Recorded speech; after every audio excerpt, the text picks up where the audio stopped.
Hi there, this is Amanda Frankel with our Crafty Playdate, and we are in the middle of making our Christmas cards. Today we are making this one. It's just a happy card. If you know somebody who's happy at Christmas, this is their card.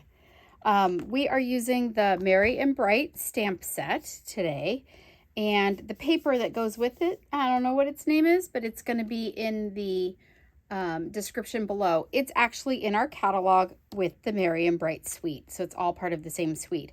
This ribbon is a retired ribbon, I'm telling you straight away, but I loved it, and it is the right color, so I thought, why not? Because you got to use up what you have. If you have some supplies, start using them. Don't be afraid to cut that pretty ribbon or cut that pretty paper, that fun paper. You're thinking, oh, how am I going to use that? It's so great, but I just don't know what to do with it. Start using it. You're gonna be so happy you did. Okay, so we are using this stamp set. We're using Merry and Bright. Merry and Bright, right here. That's what we're using today, and we're gonna go ahead and get started. I'm gonna go put all my supplies out here. Okay, so I'm gonna put this right here so we can see it. We are using Lemon Lime Twist for this. This was one of those colors that retired, and everybody was so sad about it that they ended up bringing it back. So we are glad to see it again. That's why I have retired ribbon, even though it's kind of a new color. It's a color that we had before. So, okay.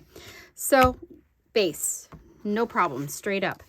The white paper here is actually smaller than a normal white panel. I've been playing a little bit with panel sizes. Normally they're 1/4 of an inch smaller. So if this is 5.5 by 4 1/4, which is what it would normally be, your standard base would be 5 1/4 by 4. Okay, so just be 1/4 of an inch smaller on all sides.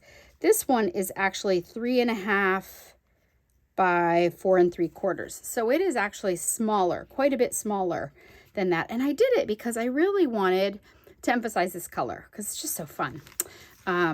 Okay. We're going to do this first because we have to attach the ribbon. And if I just glue this panel in here, I'm going to be super sad. Oh, and we need to stamp it too. Well, there's that. Well, there's that. Okay, let's do that first. Let's stamp it. I am using my Stamparatus. My very dirty, needs to be clean Stamparatus today for a couple reasons. One, because these are solid stamps, they stamp better. Sometimes you have to stamp them twice and it's hard to get them lined up in exactly the same place. It's possible you can do it, or you could just ink your stamp pad really well, refill the re-ink it and then do it, and that would work also, but I'm kind of lazy. If you just had a larger sized block, you could just, let me see, I have one right here. I'll show you what I mean. If you had a larger size block, you could lay your paper down, pretend like you don't have a Stamparatus. Lay your paper down on your paper like this. Line up these stamps, put them where you would want them to fall. So I wanted them this far apart.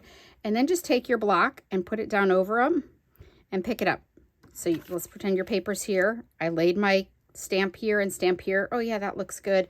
Then I just put my block down empty and pick it up, and then they're in the right place. Okay. But I didn't need to do that because I still have a Stamparatus. All right, so I'm going to line it up. I still have some temporary adhesive on this paper, and so I can line it up right there and stick it down a little bit. And I am going to ink this up. It doesn't matter how dirty you get your Stamparatus thing, it comes clean. You just have to hold it underwater, which is so easy. Okay, so I've got that, and I'm going to go ahead and close that and give it a rub. You can see how it's a solid image, so you want to make sure you give it a second to really soak in. Give it some pressure, lift. Ooh, looks good the first time. I don't need to redo it. So anyway, that is that piece. And now I'm going to attach my ribbon and my other little papers. Where is my card? Oh, here it is. Okay. In my world, we talk to ourselves a lot. There we go. This paper, everybody was asking me, oh, is there an up and a down? No, it will make you crazy trying to figure it out. Just pick one and go with it. Pick one, go with it, and be happy, and everybody will think that that's how it was intended.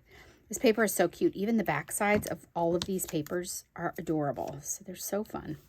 All right, I'm going to go ahead and put this one down here. That looks good. And you can see how precise I'm being. These strips are a little bit narrower than those. I only realized it after I cut it. These are 1 inch, and I think these are 1 1/4. Yeah, these are 1 1/4, and these are 1.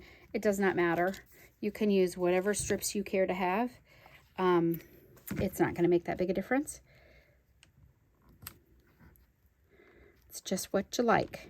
It's just what you like. All right, so there you go. And now I'm going to attach my ribbon. My ribbon is going to wrap around here like this. And then I'm going to use some Scotch tape. What you don't want to do for adhesive purposes, you don't want to put liquid glue on tape or on ribbon to hold it down. It just turns into a gummy lump. So either use glue dots and stick it on there, or since this is going to be against the card, nobody's going to see it anyway. I'm just trapping it. I'm not coordinated right now. This actually, I have a broken wrist, thumb, and I'm supposed to be in a brace, but I can't do this while I'm in the brace. I've just determined. So squeezing, stuff like that is hard. I have no coordination. All right, liquid glue, and I don't use a lot. You can see how little that really is. It goes right on the front. And that card is done. So you can see that you could do this definitely with different scraps that you have also. But I, of course, matched my paper. But you could use birthday and make scraps and do the same kind of thing. Happy birthday. Perfect. Thank you. You know, with something different. Just use your imagination. Remember layouts. And then just go ahead and adapt them for what you need the card for. If you go back through my videos, just to the last one or two, I don't know how many ago, but just recently from this month's Christmas Club, it actually shows you a couple different samples using the same layout for different occasions. So you can see how to use your papers and things for different occasions. All right, that's all she wrote. This one's done.